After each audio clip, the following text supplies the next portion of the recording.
Halo, perkenalkan saya Niki Elizabeth dari 12 MIPA 3. Di sini saya akan menjelaskan tentang struktur pemerintahan politik ekonomi di Indonesia pada masa reformasi. Pada bulan Juli 1996, krisis moneter melanda negara-negara di Asia Tenggara. Krisis ekonomi di Indonesia diawali dengan melemahnya nilai tukar rupiah terhadap dolar Amerika yang menyebabkan kenaikan harga barang dan jasa yang berujung pada PHK besar-besaran di Indonesia.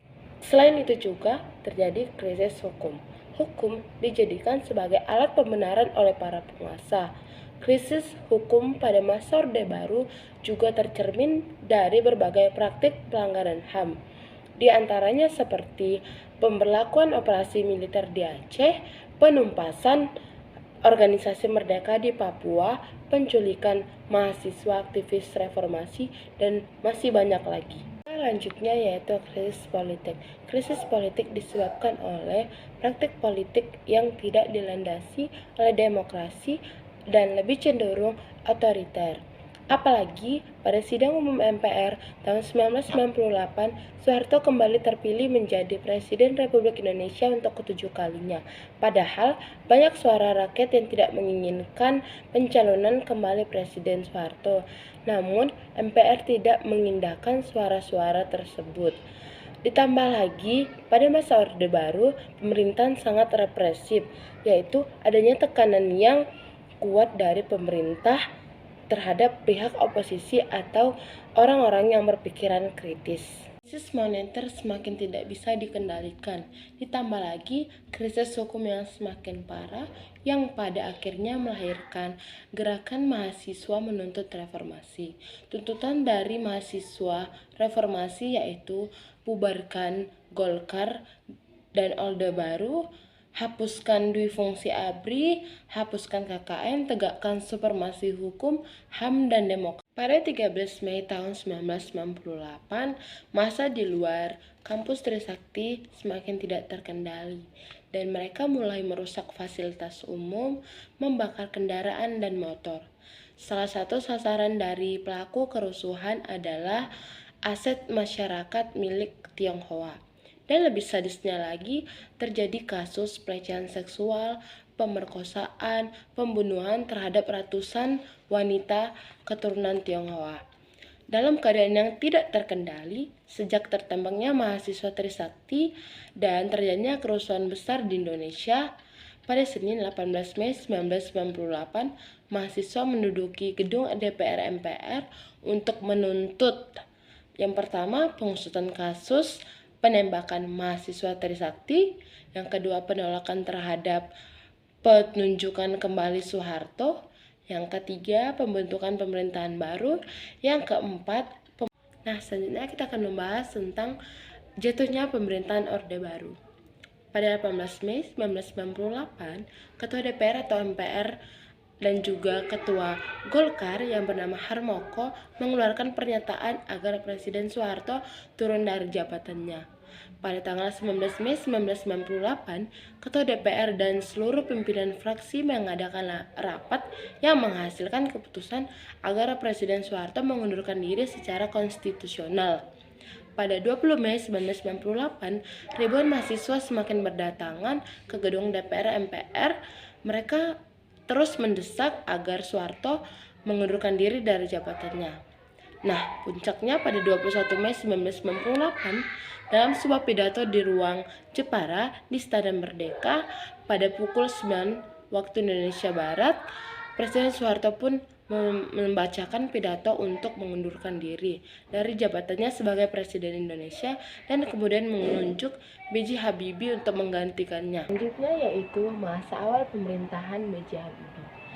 Wakil Presiden B.J. Habibie dilantik menjadi Presiden Republik Indonesia di Istana Negara di hadapan pimpinan Mahkamah Agung. Presiden Habibie diwarisi keadaan negara yang sangat kacau baik di bidang politik maupun ekonomi. Ditambah lagi, Presiden hanya seorang diri tanpa dibantu oleh Wakil Presiden. Pada tanggal 23 Mei 1998, Habibie melantik menteri-menteri kabinet reformasi pembangunan yang tugasnya melakukan reformasi total di seluruh bidang, baik bidang politik, ekonomi, maupun sosial. Kebijakan pemerintahan di bidang politik diantaranya otonomi yang luas kepada daerah atau desentralisasi. Dan kebijakan pemerintah di bidang sosial ekonomi, sosial politik adalah memecah komponen ABRI kembali pada bentuk semula yaitu menjadi Tentara Nasional Indonesia atau TNI dan Kepolisian Negara Republik Indonesia atau Kapolri. Dan yang kedua, kebebasan pers kembali dibuka dan kesempatan berpendapat bagi masyarakat. Selanjutnya kita akan membahas tentang pemilihan umum pada masa reformasi.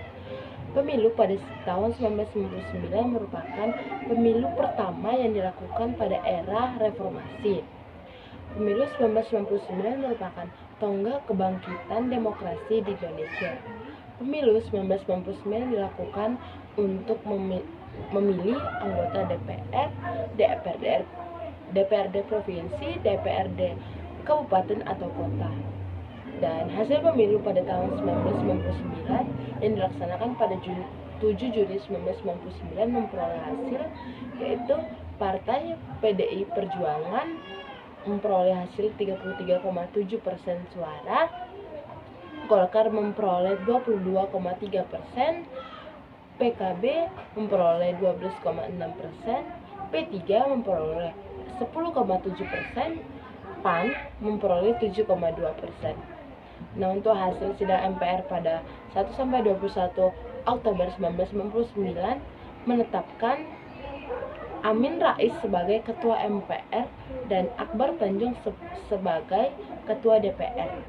Melalui voting, MPR kemudian memutuskan untuk mengangkat Gus Dur sebagai Presiden Republik Indonesia bersama Megawati Soekarno Putri sebagai Wakil Presiden. Selanjutnya yaitu referendum yang terjadi di Timur Timur.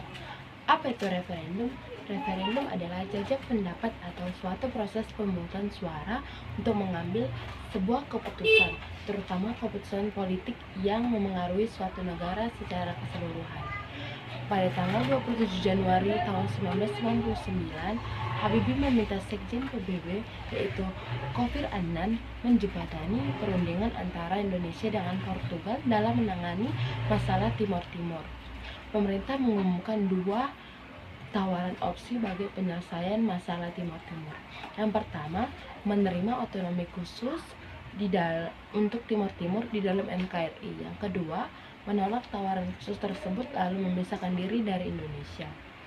Diperolehlah hasil dari referendumnya yaitu 78,5% menolak otonomi khusus tersebut, 21,5% suara mendukung otonomi tersebut, 1,8% suara lainnya dianggap tidak valid. MPR dalam sidang umum tahun 1999 mencabut TAP MPR nomor 6 tahun 1978 dan mengembalikan Timur Timur seperti tahun 19. Selanjutnya kita akan membahas tentang masa pemerintahan Abdurrahman Wahid atau Gus Dur. Terdapat beberapa kebijakan pada masa pemerintahan Abdurrahman Wahid, diantaranya membubarkan Departemen Penerangan di masa Orde Baru. Departemen Penerangan merupakan alat bagi Soeharto untuk mengekang kebebasan pers. Yang kedua, Departemen Sosial juga dibubarkan karena dianggap sebagai sarang korupsi. Yang ketiga, mencabut peraturan mengenai larangan terhadap PKI dan penyebaran paham Marxisme dan Leninisme pada ketetapan MPRS nomor 25 tahun 1966.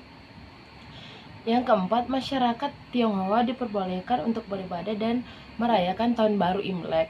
Yang kelima, jumlah agama yang diakui di Indonesia berubah dari 5 menjadi 6 ditambah dengan agama Konghucu. Selanjutnya kita akan membahas tentang masa pemerintahan Soekarno Putri. Awal masa pemerintahan dan kebijakan. Beberapa kebijakan pemerintahan diantaranya 1. Mendirikan Mahkamah Konstitusi pada 15 Agustus 2003.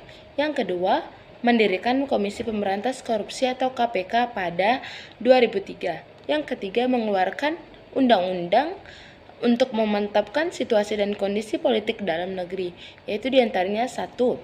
Undang-Undang nomor 12 tahun 2003 tentang pemilu.